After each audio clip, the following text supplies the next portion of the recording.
what I wanted to do. Hi, everyone. Hi. Yeah, so I have been set up to say this is going to be excellent, and I hope it is. There is some interactive parts, so I hope that everyone takes part in it as well. I can use this side? Okay. Ah, it's hard. Yes, cool. So, hello, I'm Rohan Irvine.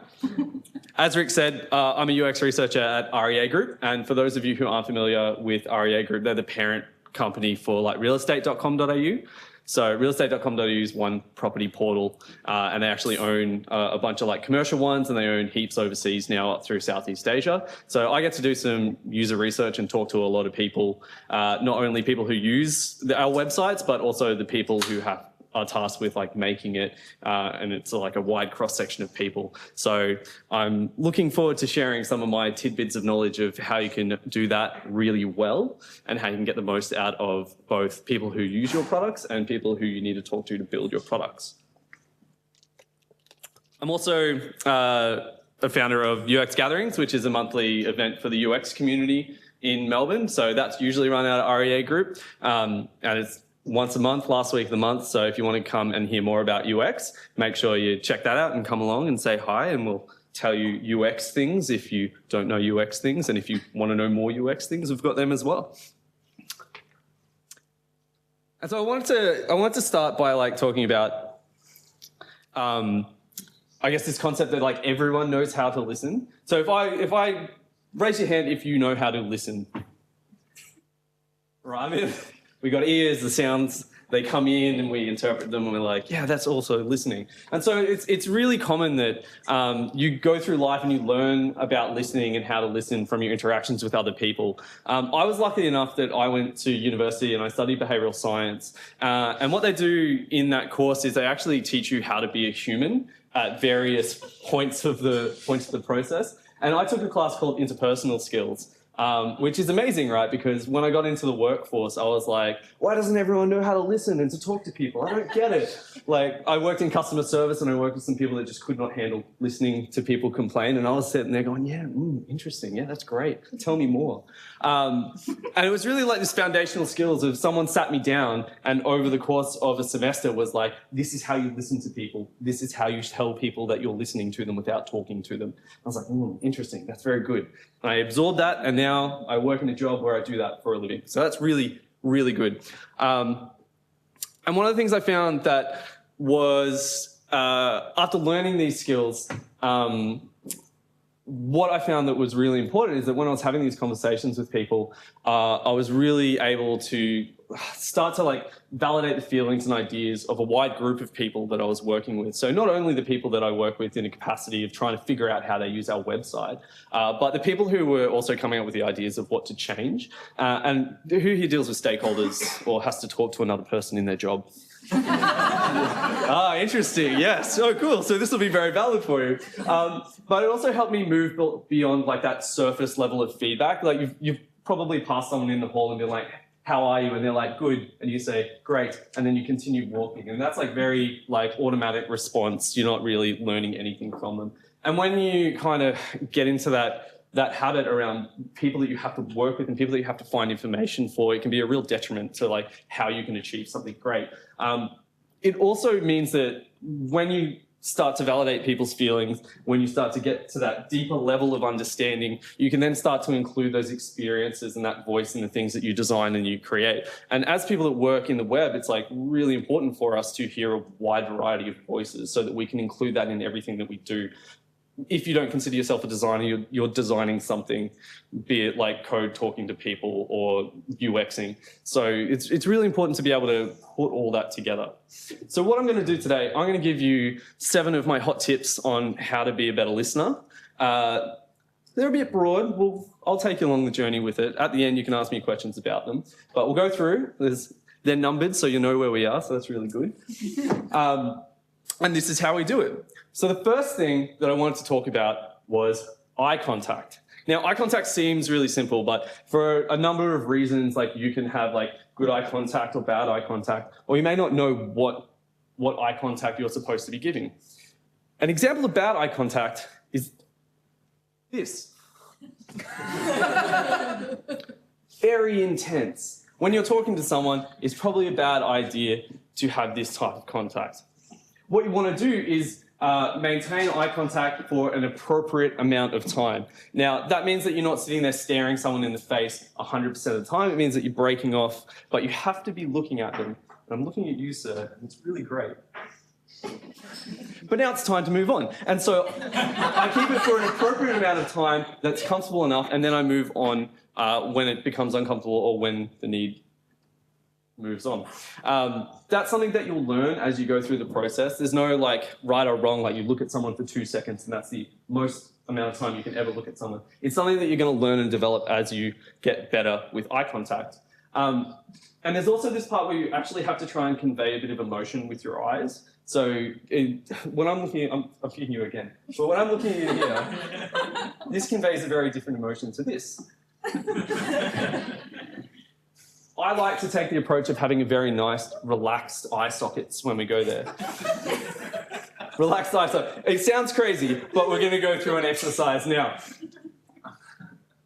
So this is the first activity that I've come up with. It's called Squinty Eyes, Big Eyes, Relax Eyes. And what we're going to do is we're going to go through the process of giving you the feeling of what your eyes should feel like when you're looking at someone. So I'm going to say squinty eyes, and everyone is going to try and squish their eyes as close as they can, but while being able to see out of them. Then I'm going to say big eyes, and you're going to open your eyes and make them as big as possible. Then I'm going to say relaxed eyes, and at that point, you just let it go. All right? And I want you to really feel that feeling of your eyes. Yes? Is this just for your enjoyment? No. Yes, it is. But it's really fun. So, hand up if you're ready. And if you're not ready, you're just going to have to go along with it. All right. So, ready? Squinty eyes. Big eyes. Squinty eyes. Big eyes. Where's your camera? Squinty eyes. Big eyes. Relaxed eyes. There we go. Can you feel that? Can you feel that sensation around your eyes and how relaxed they are and how friendly they are? We're going to call them Oprah eyes. And when you're doing eye contact, you really want to embrace Oprah eyes. That's point number 1. So, the second point I'm going to talk about is nodding and smile. Sounds crazy, some people don't do it. If you've ever been at the front of an audience, there'll be a lot of people staring at you with like blank faces who you think hate you, and that's not true. They're just listening very intently.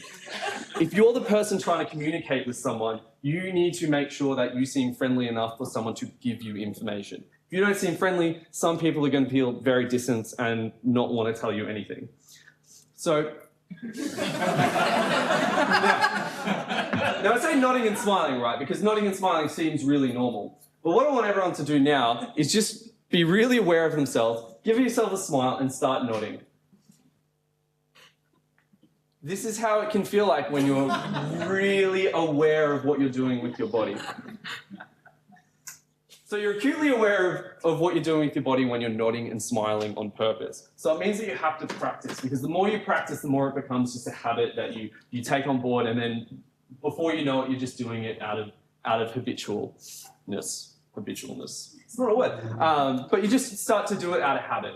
So one of the ways that you can practice this in a really safe environment so that you don't feel weird and awkward is something called Standout Audience Members by Dr. Michelle Mazer. Now, everyone here is actually in the perfect thing. So what Michelle Mazer does is, as a presenter, she says that you look for your standout audience member. So that's the person who is sitting in the audience, who has great eye contact with you, who is smiling and nodding along with you as you go and talk. And so if you're having a bad time, or if everyone's looking with blank faces, you just look for your Sam, and you stare at Sam, because every time you look at Sam, you're going to be like so pumped up with positive energy. And it actually works in 2 ways, right? Because if you're an audience member and you're practicing being the standout audience member, it means you're going to have a better presentation, because the person presenting is going to see you and be like, oh, you love it. Here it is. Here's all the energy. So we're going to take a moment now, and we're going to look at me. I'm going to talk about some nonsense, but you're all going to look at me and smile, okay? Smile and nod. So this talk's going well. I think it's going well.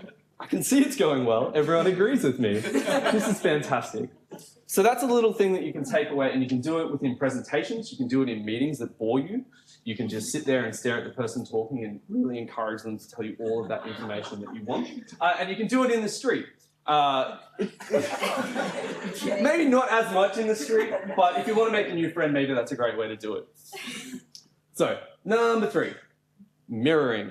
So, who's ever seen a mime mirror someone? Yeah? Don't do that. Like that's very extreme mirroring. But what we're talking about when we're talking about mirroring, it's like picking up on the non-verbal cues of the person that you're talking to.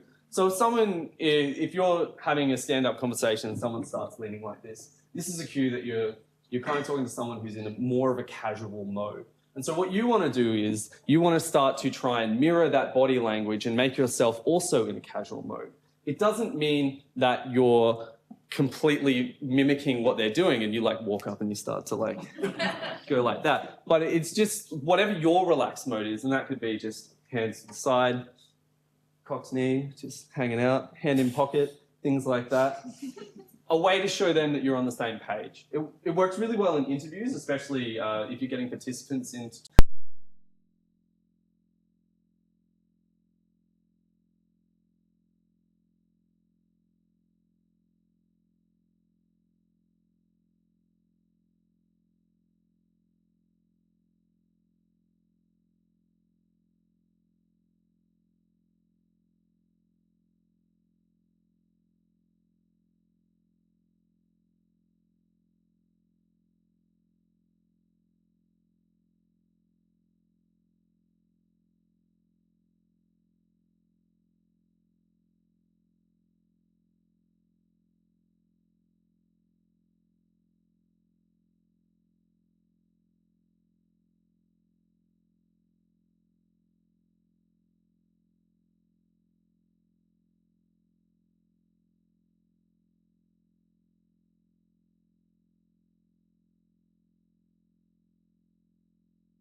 Who managed to look at their partner's eyes for the entire time without looking away?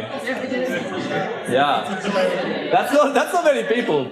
We did this exercise like at Creative Mornings once, and it went for a minute, and it was so hard. It was 5 minutes. It was 5 minutes of staring someone in the eyes, and it was so emotional. I was getting like teary, and I was like, I don't understand what's happening. What are these emotions? I'm looking at someone in the eye.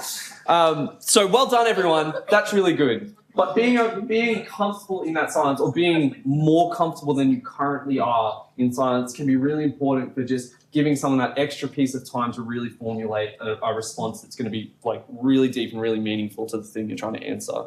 Also, it's a bit of a power move as well. So like, you climb the corporate ladder, you can go and talk to someone, you can ask a question, and you can just be like,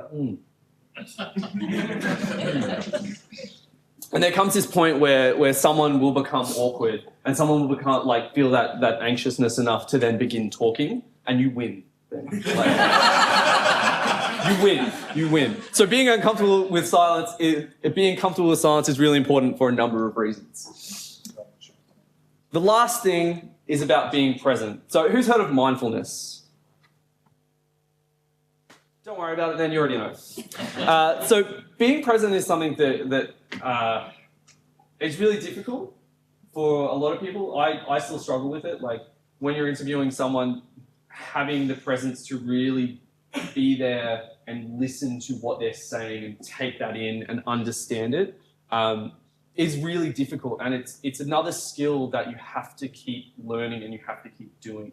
I guess like a great example is after you've had your first coffee and you're ready for the day, the amount of attention that you can give to someone versus when you're really at the end of the day and you're having conversations and you have no idea what's going on with them. Being present is just about refocusing your mind back to the thing that you should be paying attention to. And listening is all about that. Listening is about being present within that conversation. When I said that like you become awkwardly aware of all of the things that you're doing when you're trying to make your behavior, so like you're really aware that you're nodding and you're smiling, the more you practice at it, the less you're aware of that and the more you're aware of the person you're listening to. And someone that you're really engaged with and really listening to, you're going to be focused on them a lot. So being present is like a huge part of listening.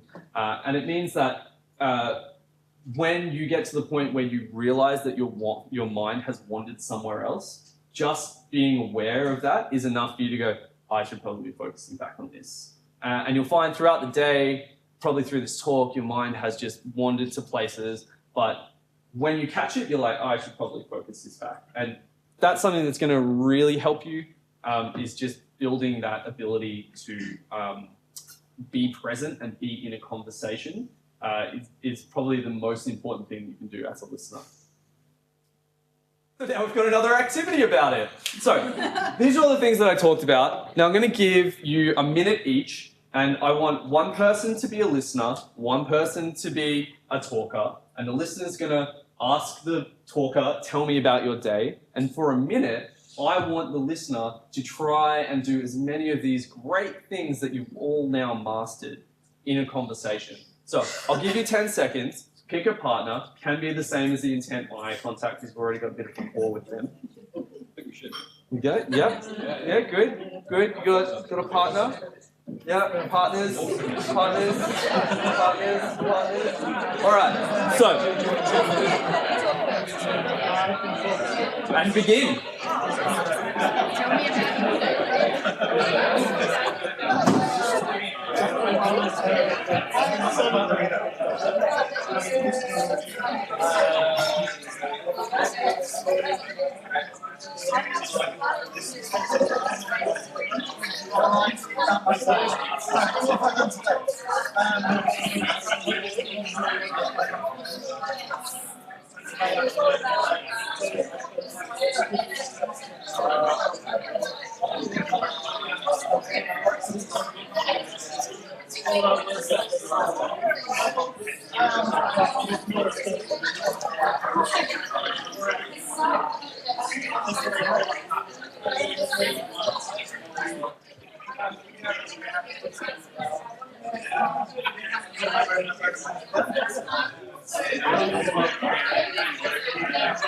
All right, now swap. So the listener becomes the talker and the talker becomes the listener. 1 more minute.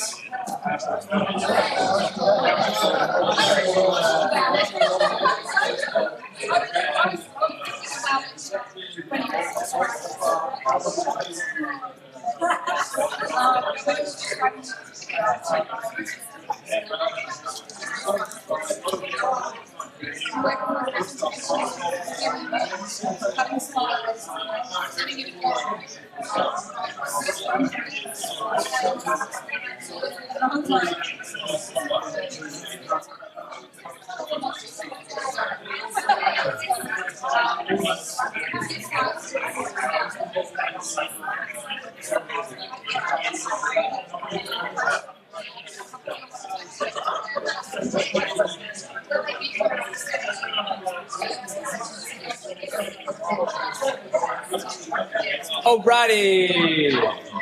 And finish off your lovely conversations.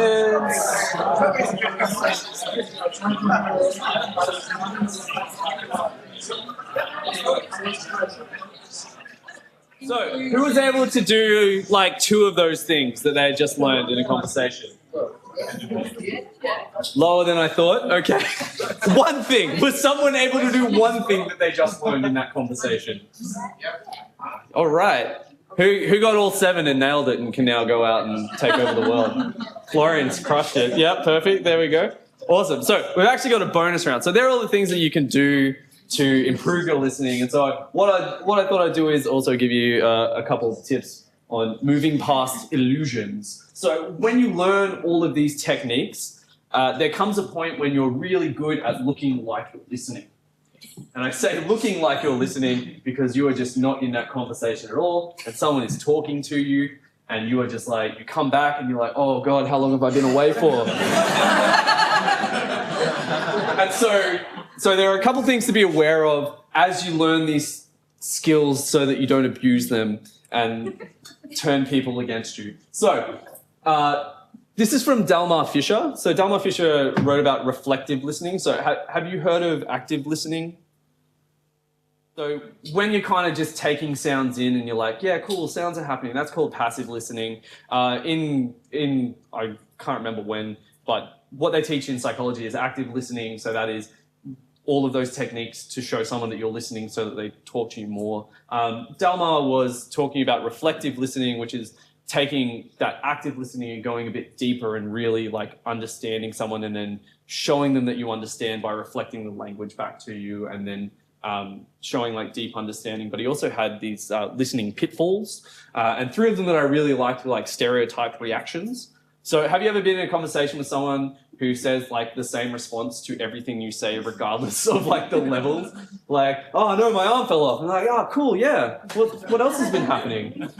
Like those kind of stereotype reactions are a really great way for someone to feel not valued or not validated when they're talking to you. Really important not to get into those habits. Unfortunately, it happens every now and then, depending on like your energy levels. So try and do all your like really important talking when you're the most energetic. I would say in the morning for me, maybe in the afternoon, but maybe if you got a good night's sleep and had 6 coffees, like maybe don't do it at 5:55.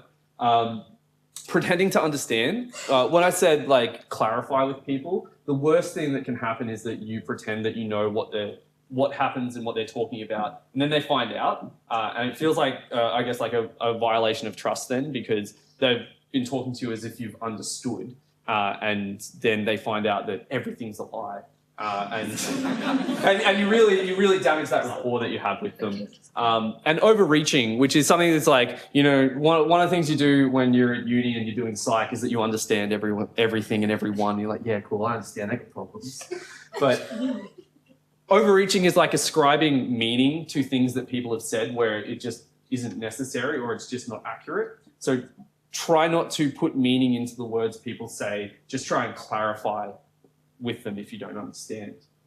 It takes a lot of energy to listen well. Yeah, it takes a lot of energy to listen well. So you'll find like if you do user interviews or if you're interacting with a lot of people and you're having these really deep conversations, you're going to be really drained at the end of the day. I booked in 20 interviews next week because I'm an idiot. And so I have to then manage my energy levels for those interviews to make sure that I can get the same level of detail out of people as they go along. So eating well, sleeping well, drinking lots of water, those are the things that are going to improve your listening because they're going to improve your attention. Improve. Forgive yourself when you're making mistakes. So you're going to screw up a lot. And if you find yourself not listening to someone, the worst thing you can do is then spend like more time chastising yourself for not listening to them while still ignoring them while they're talking at you. It would just be this cascade effect where like you're on the ground and like, oh God, what's happened? So really forgive yourself for when you go outside of these rules, and just bringing yourself back when you can is the best way to move forward and the best way to learn. And practice. So I expect everyone to go out from here and make a new friend on the street with eye contact and just be like, yeah, tell me everything about you. But literally like trying to put these things into practice is where you're going to get great at them. So these are how to improve your listening. I have been Rohan. Thank you very much. If there's time for questions, Rick. I don't think so. There's not time for questions. Thank you very much.